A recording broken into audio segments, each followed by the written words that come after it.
All right, let's get into it. Check it.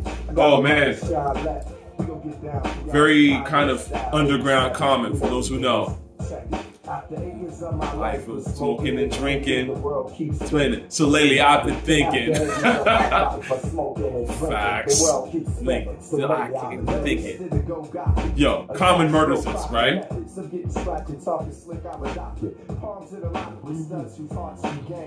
in the stable, none do I claim. That's hard. Alright, let's talk Common. This is gonna be a long video, guys. For some reason, Common's been on my mind recently. I guess maybe because, look, listen, I was trying to come up with something new that I can talk about, like a new artist that I love, and shit is so stale. And I hate going back in the past all the time, honestly. I'm an old head, I guess you could say, but despite what many of y'all might think about old heads, or especially someone like myself, I actually want to hear new shit. I like new stuff. I love old stuff too, but I also love new shit that's dope. You know what I'm saying? It gets a certain vitality, a rush, and I can't think of anything new. I went on Hip Hop DX, I went on Hot New Hip Hop, and it's all gossip nonsense. No artists, no music, it's just, yo, so-and-so said this about this person and had a lap dance with this. Like, it's just like, who gives a fuck? Who are the new spitters? Who are the new creatives? Who are the people that rep for your culture? The new guys, right? The new young, who's speaking for your generation, really? And the stuff that you go through, and, you know, the pains and the struggles and the things that you love and the happy things. Who's really that person? There's nobody. There's nobody. Everybody's trying to conform to some goofy gossip and clout and shit like that. It's boring. And that's why, obviously, we know that your generation is, respectfully, flimsy. So now I gotta go back and talk about some old shit like Common. Classic Common, by the way. Artist that I love. I didn't always like Common, so let's get into it. I'm playing right now Soul by the Pound remix. I heard this way after the fact, so I guess I'll start from the beginning of when I actually first heard Common. The first time I ever heard Common was, I don't remember actually, but it was definitely in the 90s, and I remember feeling like this was around the time when that sentiment of like positive rap is corny, and I bought into that for sure. I was young, you know what I'm saying, in high school, like the idea was like, you know, if you were positive, you were lame, like, you know what I mean? But I do remember listening to Common around that time. I don't know what album it was, but I just remember, like, I heard a song and maybe I didn't give a shit. But I will tell you, the first song I ever liked by Common is this, and I'll play this right now. We're going back and forth with the timeline. Is 1999. In 1999. I mean, this is a powerful fucking record, man. I heard this and I was like, I like this. This is Common? Oh! It was a pleasant surprise. It didn't make me like rush to go check out the rest of his shit, but I loved this record. I heard it in 99 and it just always stuck with me. Very much encapsulating, it's literally the song I remember, one of the songs I remember from 1999. You know what I mean? 199. This is that beautiful hip hop, that shit that'll make you cry if you listen to it close enough, because it's just that beautiful, man. You know what I'm saying? I'm like Chief up in this demonstration. Still, and he tick tick tick. See that little part alone? That little thing alone is like the most hip hop shit ever. You know? That's the things like that make you go, oh, I love this rap shit. You know what I'm saying? Oh my God. And then, you know, what's the line he says, man? Some religion changeover, buy Range Rovers, angel on my man's shoulder telling me remain sober. Telling game over and no pale land freestyle. First of all, when he says angel on my man's shoulder telling me remain sober, that shit, that's touching. I mean, that's again, that's art, man. That's saying something from the heart. And that's something that a lot of people can relate to, man. People can relate to struggles with addiction and alcoholism. And it's not done in this corny young thug way. I'm addicted to pills and perkies. And it's like, look at how fun it is to be addicted. Like, that's goofy. That's so goofy. You know what I'm saying? Like, you know what I mean? Like, this is Common trying to show that, look, listen, I'm dealing with something. You know what I'm saying? and being vulnerable enough to let you know, but put it in a way where he's like, nah, but I'm gonna power through it. Again, this is what made rap. Okay, before the cornballs really kind of ran into the nerds, and I know that we live in the revenge of the nerd society now, unfortunately, but that's a whole nother conversation. But before the lames ran into rap and try to basically, well, not try to, they do control rap now.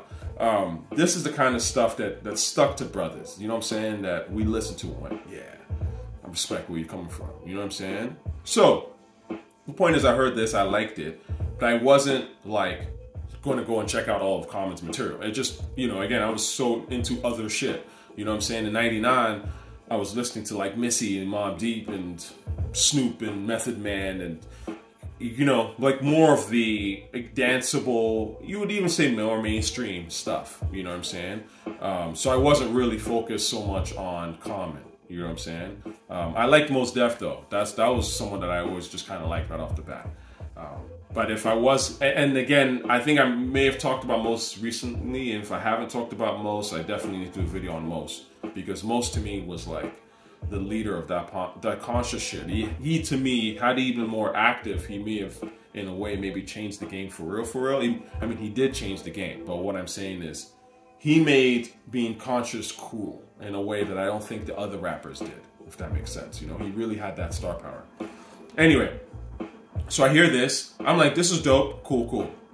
You know, and then for whatever, I don't think I was really listening to any more Common until I got to college. And let's talk about college, because, you know, people forget that, you know, hip hop and college have always pretty much had a relationship. If you look back into the 80s, like HBCUs, they helped really put rap on, right? It wasn't like, this idea that rap is kids music to me is weird, because it's like, it kind of like when it was really good, it never really was. I mean, the kids were listening to it, sure. They grew up and went to college and they started listening to that stuff too. But what I'm trying to say is that rap, in my opinion, used to be smarter, more subversive, and there was room for that. And you could go to colleges and hear this stuff, to hear the really positive, the conscious, the really smart shit. Right? And people, like, you're an adult. That's what you want to listen to. You go to parties with other 18, 19-year-old adults and you're listening to this kind of shit and you guys are partying to it. And so your music taste in hip-hop can actually advance even going to college. As opposed to college now, where I feel like you go to college and people are trying to listen to Waka Flocka. And you know what I'm saying? And I mean, no, maybe not, but Trippie Redd and shit like that. And I'm just going like, you want to stay in this kid stage forever? Really? Anyway, I go to college. This is the early 2000s, and I remember I was hanging out with a dude who was into rap, very heavy. Shout out to Gafar, and I believe he had like Water for Chocolate. That's what he had. Yeah. So we were talking rap. You know, he's a rap fan and stuff like that, and he was like, "You gotta check out like, oh." It was Illmatic, because he put me on to Illmatic. Remember, I think I may have talked about this, but I didn't listen to Illmatic until like 2003, you know, 2002, 2003. Around then was when I actually listened to Illmatic for the first time, and it just blew my fucking mind, if I'm being real with you. I didn't like all of it right away, but definitely some of those songs, like, It Ain't Hard to Tell, almost had me in tears. That shit was like, first time ever hearing it, I was like, whoa. So the point is, after hearing that, and there was no like, this is the greatest rap album ever. You gotta listen to it and you have to like it because it's the greatest thing ever. He was just like, check this out. You might really like this. It's very street. And I did. So that's when I started going through some of his collections, because he was an aspiring rapper at the time. And I was like, yo, what else you got? Like, that's really dope. He's like, you gotta listen to this like Water for Chocolate album. It came out like, you know, like 2 years ago or something like that. So I'm listening to the album. Like I said, I don't necessarily love it right off the bat. I'm kind of skipping tracks. I'm listening to a few things. I'm like, okay, this was kind of cool. And then I settle onto this song. This shit, 6 Sense, I remember listening to this, loved this instantly. And I was like, oh, blew my mind. I'm Orpheus in this hip-hop matrix exposing fake shit. I loved it. Everything about it. The beat, obviously it's Primo. When I saw it was a Primo beat, I was like, oh shit, it's Primo. You know, I've been a Primo fan for a long time. So, you know, Common murdered this. And I think this is one of the best songs he ever came out with. And it's interesting. I remember reading in an article somewhere. I don't know if he said it, but I think he said something to the effect of like, this was his street record. This is like the record that really got him, one of the records that really got him respect in the hip hop circles. And if he did say that, and I'm not just making that up, I can totally see it.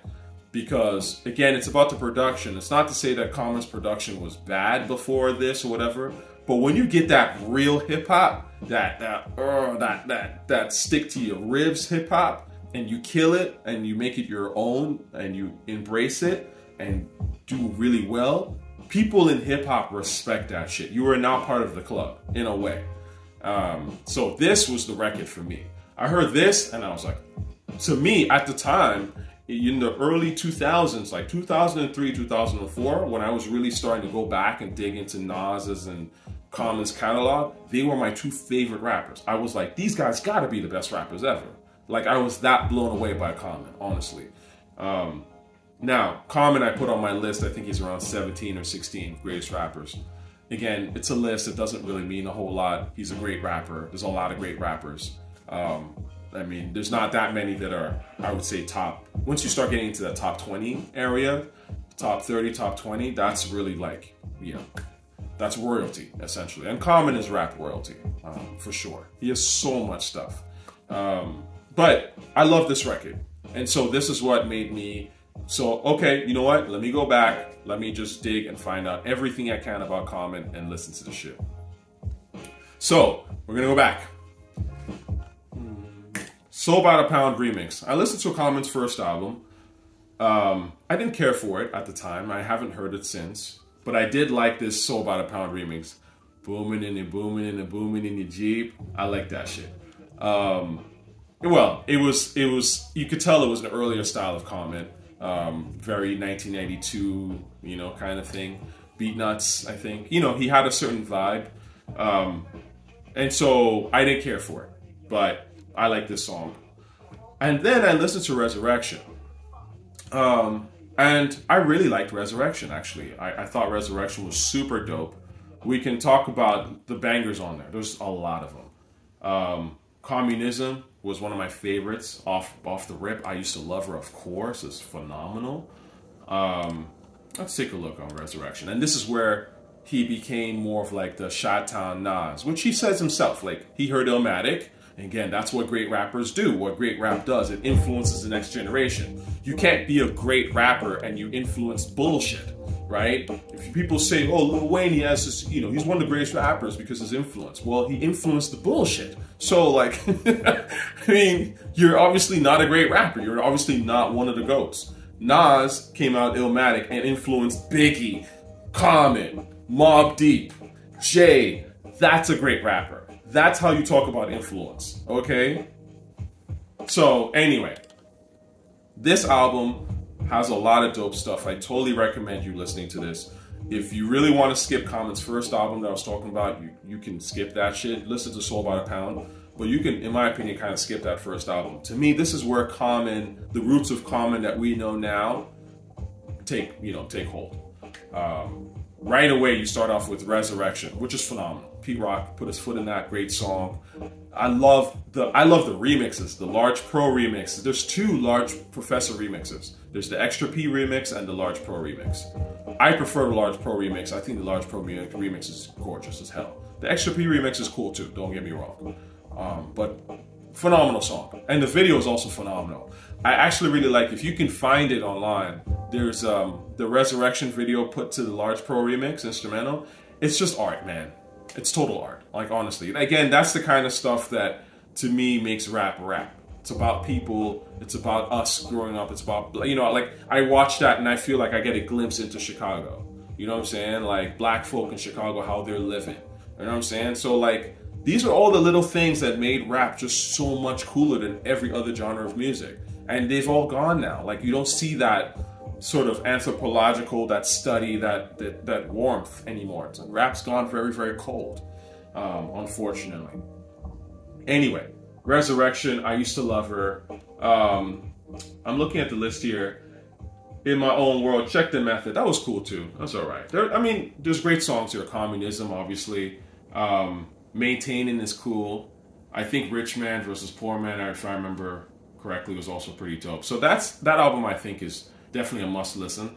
I wouldn't necessarily call it like classic, but I do think it's a strong album, without a doubt. Very strong. So that's that album. And then we get to One Day It Would All Make Sense, which I also listened to. You know what? As I look at this album cover now, I may have heard this Common first.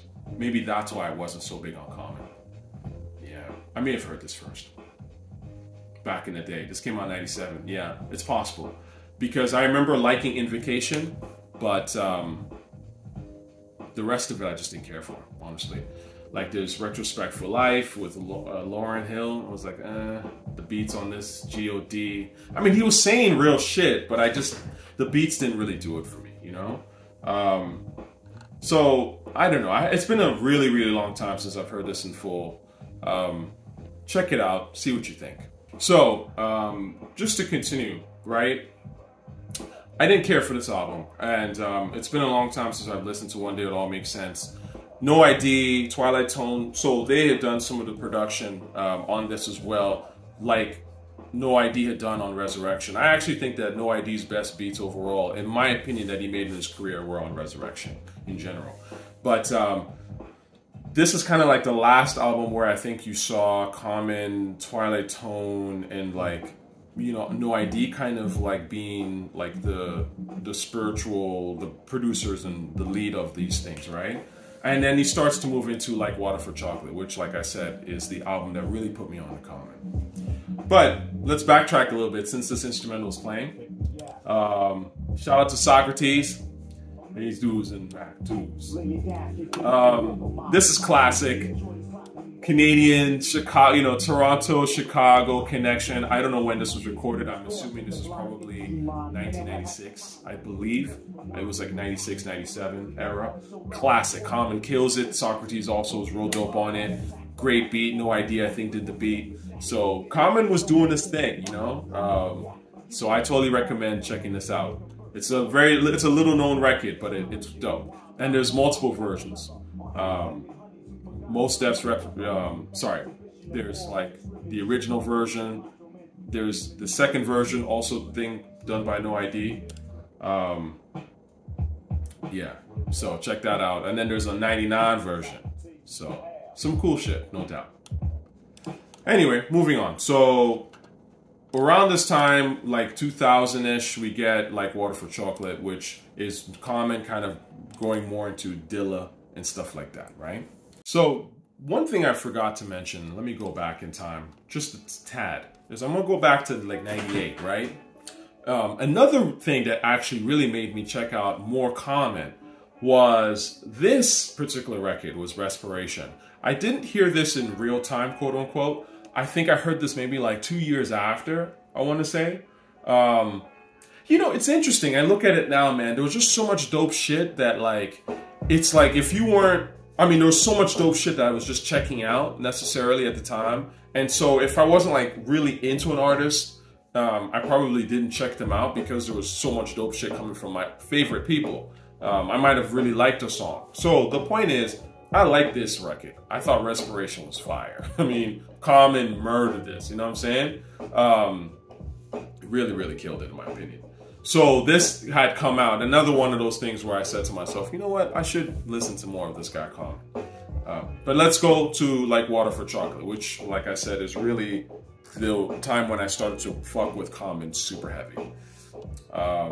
So obviously, to my opinion, and this is again why I say that producers are so important in rap, is to me, this is Common. All the stuff before that was cool. I Used to Love Her was obviously fantastic. That's also Common. But what I'm trying to say is that the Common that everyone knows, in my opinion, is a product of J Dilla. That's just my opinion. You can say, you can disagree, that's okay. But I would argue that's why I say like Water for Chocolate to me is like, that was the moment. And I don't know if it feels like it resonated like that with everybody, I would argue, or a lot of people in hip hop. Because to me, that's when I was like, oh shit, this dude's got a lot to say. These beats are smooth as hell, and they're unique and interesting. So The Light was huge. I remember people really liking The Light. I like The Light. I still do. It's a great song. I'm trying to think what else was on this album that I loved, other than 6th Sense, like I said. It's the Questions. What? We used to see that shit back in the day. It's the Questions, when someone would do something weird and you're like, what's up with that? And then I'd say, it's the Questions, and me and my boy would always know exactly what we're talking about. See, that's that hip hop thing getting into your soul. So The Light was fire. Nag Champa. Let me play that instrumental because I love that beat. This is like so underrated. This was like another one I was like, oh, this is fire. And Thelonious. Oh my God, Thelonious. We're looking at this now. Again, this to me is when Common became Common, right? Like, just killed this. Thelonious was fire. Plus, you rhyme like a nigga with his nipples pierced. Oh my God. So, yeah, I like this album quite a bit, and that's how I started to really check for Common. Trying to think what else was around this time that I really liked. Oh, there was a song, it's called, I think, The Truth, with Pharaoh, Monch, and Talib Kweli. You should listen to that. Diamond D did the beat. That's a fire record. I'm gonna see if I can find the beat right now. And it's funny, these all got these extended instrumentals. Kweli actually may have arguably had the hardest verse, like lyrically anyways. But I think Common was like the best. I see the truth in the eyes of the stripper. I see the truth in the eyes of my nigga, the ties of a stripper or some shit. It's like, yeah. Anyway, Common really, like, he did his thing on this record. So, anyway, so this comes out and I'm like, again, around this time, I'm like, oh, this is the Common that everybody, I see why people love him. Again, I had missed Electric Circus, okay? Actually, that's not quite true. So I had missed Electric Circus a little bit, but I remember Come Close, which is another Common classic, okay? Both of these are phenomenal. The original, the remix is by the Neptunes, I believe. No, the original is by the Neptunes, and the remix is by Dilla, and that remix is fire too. You gotta listen to that shit. I believe the remix is by Dilla. But I do remember the song. I do remember hearing it in clubs from time to time. You'd go to a lounge. Again, it was different. Like, there was the clubs and there was also like lounges. There was more like college-like to a certain degree, house parties, slightly different clientele, you know what I'm saying? And we would vibe to this, you know what I'm saying? Have a good time. So, this was a really cool song. I remember this being the only song I liked on this album. This was Electric Circus. I haven't gone back to this album, honestly. I have tried from time to time, and I don't think the rest of these songs are any good. I hate to say it, but you tell me. I might have missed something, because at the time, and even subsequently after when I tried, couldn't get into it. Come Close though, fire. So with that, I was really looking forward to B. You have to understand, I was like, again, I've rediscovered this artist, Common, that I'm like, oh my God, I think this guy like might be my second favorite rapper. Like, and in fact, in a way, I related a little bit more to Common because Common rapped like a dude who was more middle class, quote unquote. Whereas obviously I love Nas, but Nas was clearly a QB from the projects, all that shit. And Common was a little bit more, laid back a bit to a certain extent. And so I was like, oh, I like Common. I like the style, like the hats, the whole thing. The hats. But I started to like really anticipate shit. And I remember, it's interesting because I feel like this narrative of B being like Common's best work or being the start of Common, I think is very disingenuous in my honest opinion. And a lot of that comes from the casuals who latched onto him because of Kanye, and they're trying to give, because you have to understand, like around the time when Common made B, Common was the more known artist, but Kanye was rising like a fucking rocket. Do you know what I'm saying? So it was an interesting mix in that regard, because obviously in hip hop, Common was very well respected by this point. But Kanye was kind of, he had his bones to prove. And so it was, look, it made sense, right? Common, he's already 10 years plus in the game at this point. He's looking to latch on to whatever's the new sound or keep himself relevant.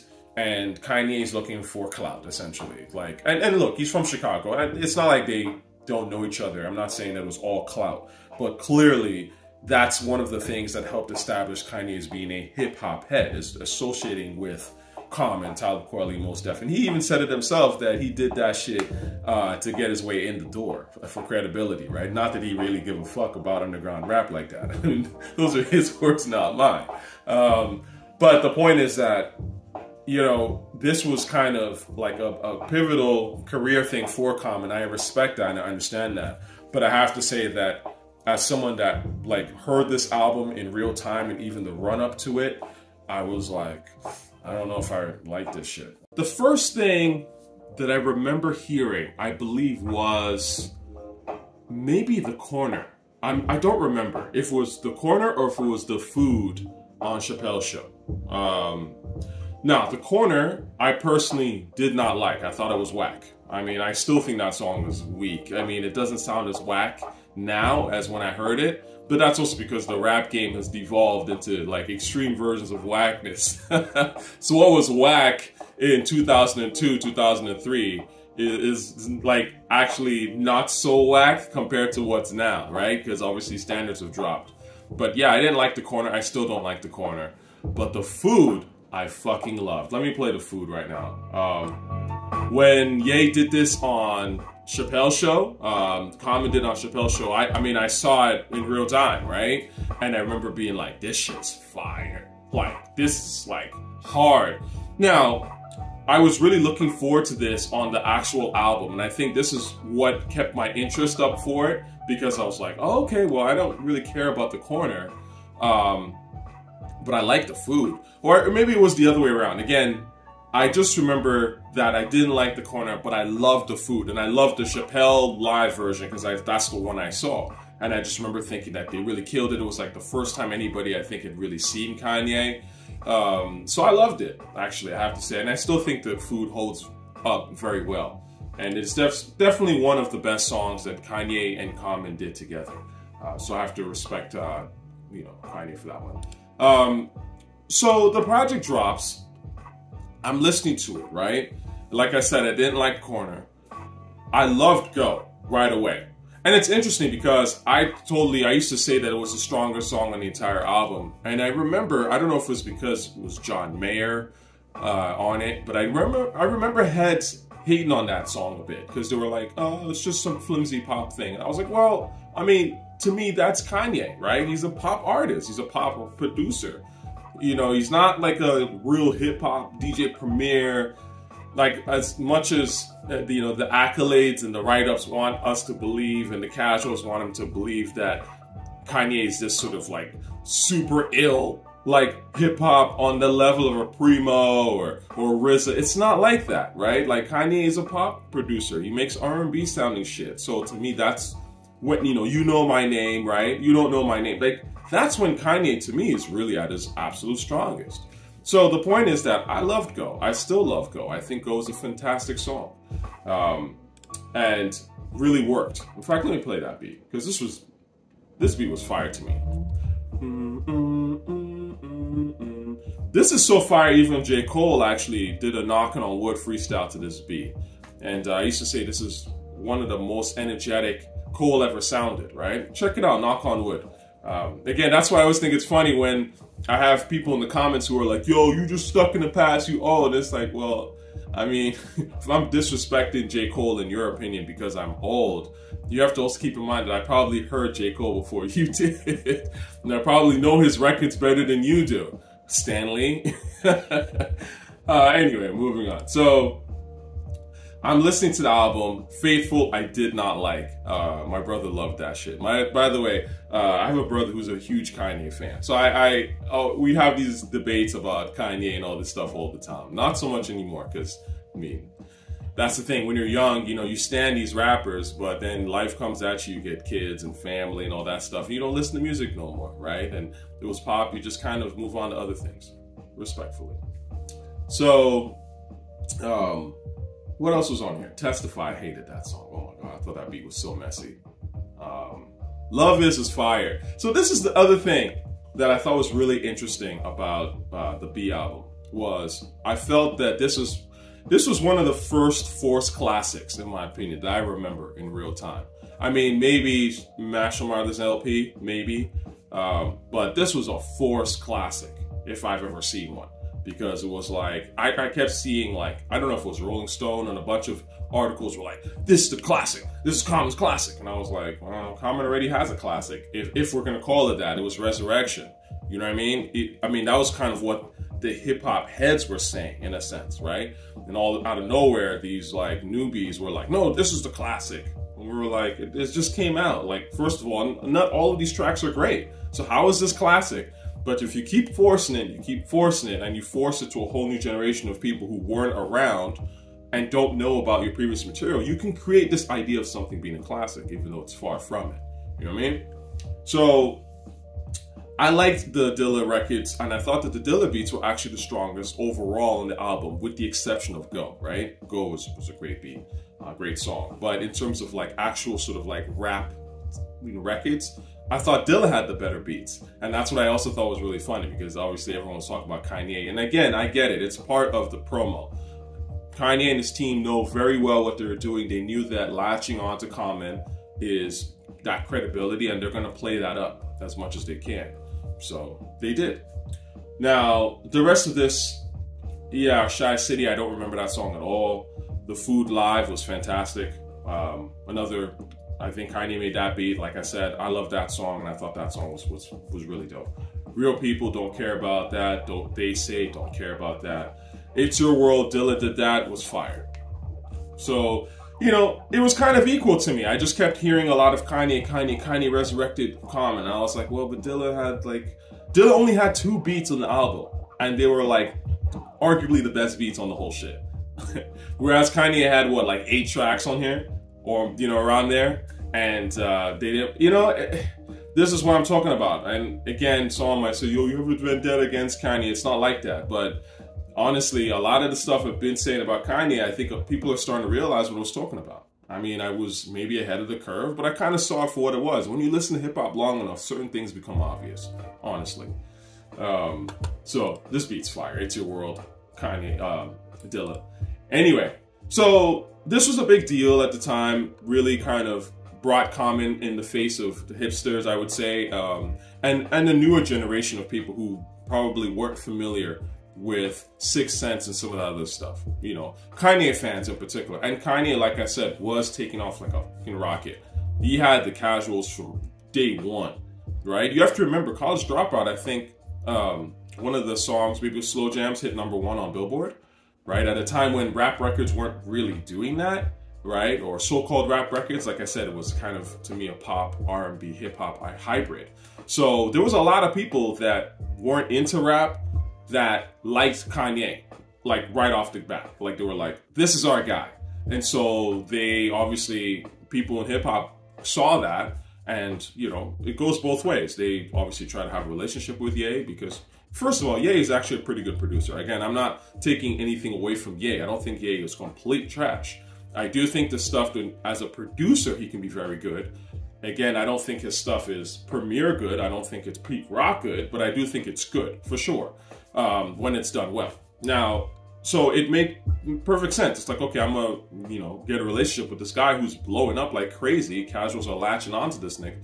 Like, I might as well. It's a win-win, and he might actually make a decent song for me. So that's kind of the story to me behind B, as somebody who was there in real time. Like I said, some of it was great, some of it I just thought was really slow, and in a way it was kind of like the introduction to that really sort of sleepy, preachy Common. Not to say that Common wasn't like that before, but in a way, maybe I could say like in One Day It Would All Make Sense. No, because I want to say the Common, you could argue Common always had a slightly preachy side to him, going back to One Day It Would All Make Sense and things. But I would say that to me, B was like the first time when Common really started to sound, in my opinion, very preachy and slow, you know, in a sense. And just kind of like, you know, like he was being drowned out by this like really like sort of languid beat. You know what I mean? Like I don't know how to describe it. Like those who know what I'm talking about, when you listen to Common, who grew up on Common, you know what I mean. Look at how Common was rapping on 1999, right? On 6 Cents, right? On, you know, it's like that Common kind of started to disappear. That hip hop Common. And then we started to get this sort of like Quiet Storm Common. That's what I'm trying to say. And I get it because obviously The Light was fantastic, it was huge for Common. And Come Close was a great record. And so he had that side to him. He was versatile in that way. But I kind of think that B was very much in that vein. It was like Kanye's rendition of that version of Common. And it's not the most interesting version of Common to me personally. And I don't even think he did it that well. But that's just my opinion. You know, I read here on Wikipedia, it says that B was a critical success and received acclaim and accolades from several critics, right? Yes, but who were these critics? You know what I'm saying? Like, because again, I remember obviously hearing about this in the casual papers and stuff like that, right? The people that I don't really care about, they were loving it. And they were talking about Kanye, Kanye, Kanye, Kanye, right? But in hip hop circles, heads, like, again, I was outside, man. Like, I'm outside of the parties, I'm hanging out with the DJs and stuff. People weren't necessarily playing these records like that. Do you know what I'm saying? Anyway. So after this, let's see, what did Common come with after this? Oh, Finding Forever.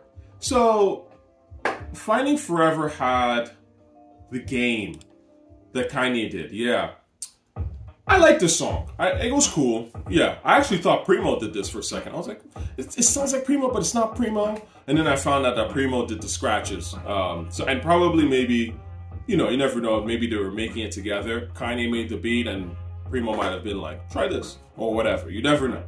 But the point is that I think this was actually a pretty good song. I do remember this, and I don't really remember anything else about this album. Oh, So Far to Go.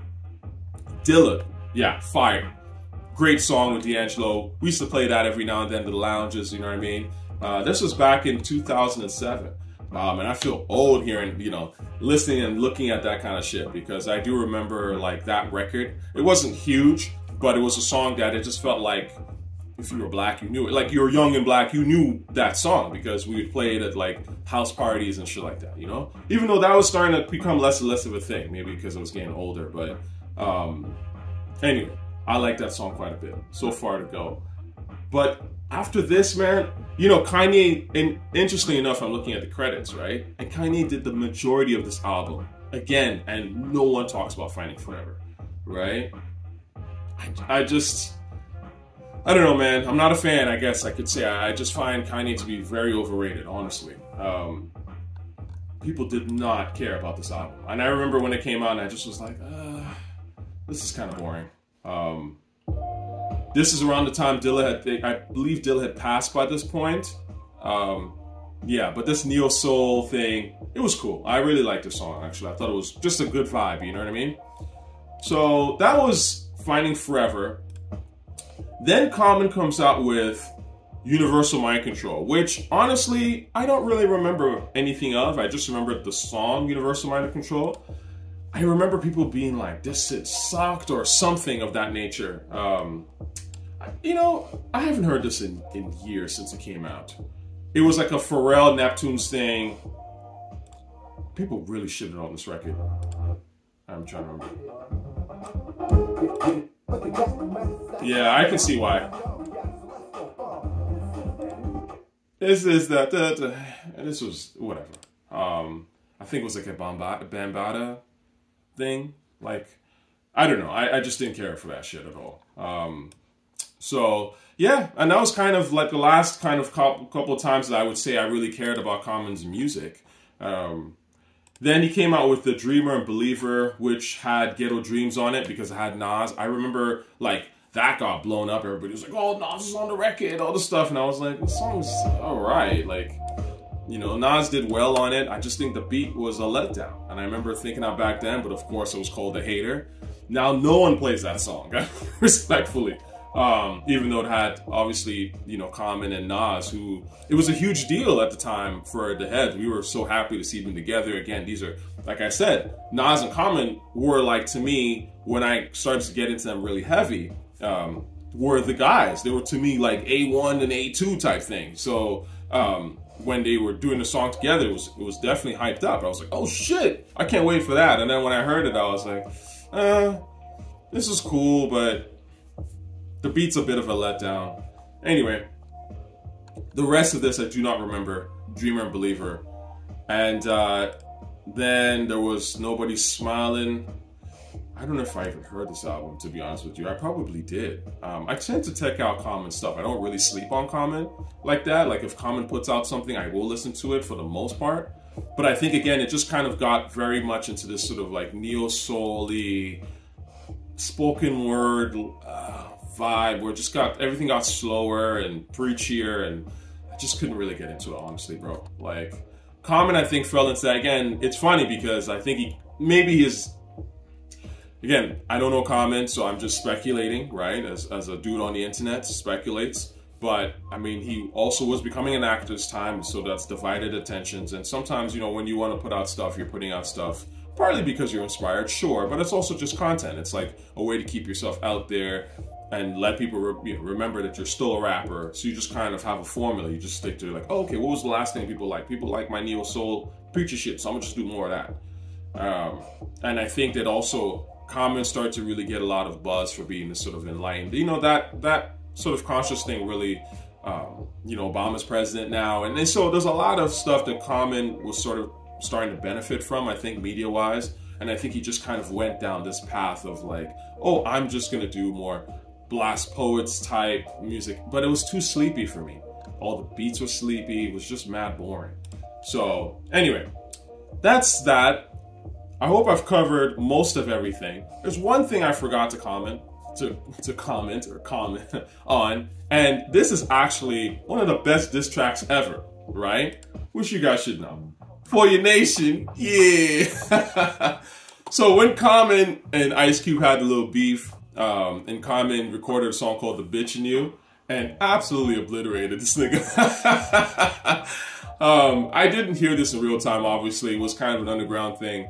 I think I heard this in the early 2000s, right around the time, again, like Water for Chocolate. And then that I became a fan. And then I was like, oh, then I started digging into Common and I heard this and I was like, he dissed Ice Cube? And then I'm listening to it like, yo, he's going in, right? And I love how, like, the Pete Rock beat, because there are versions of this. Actually, Havoc did a version that's not as good.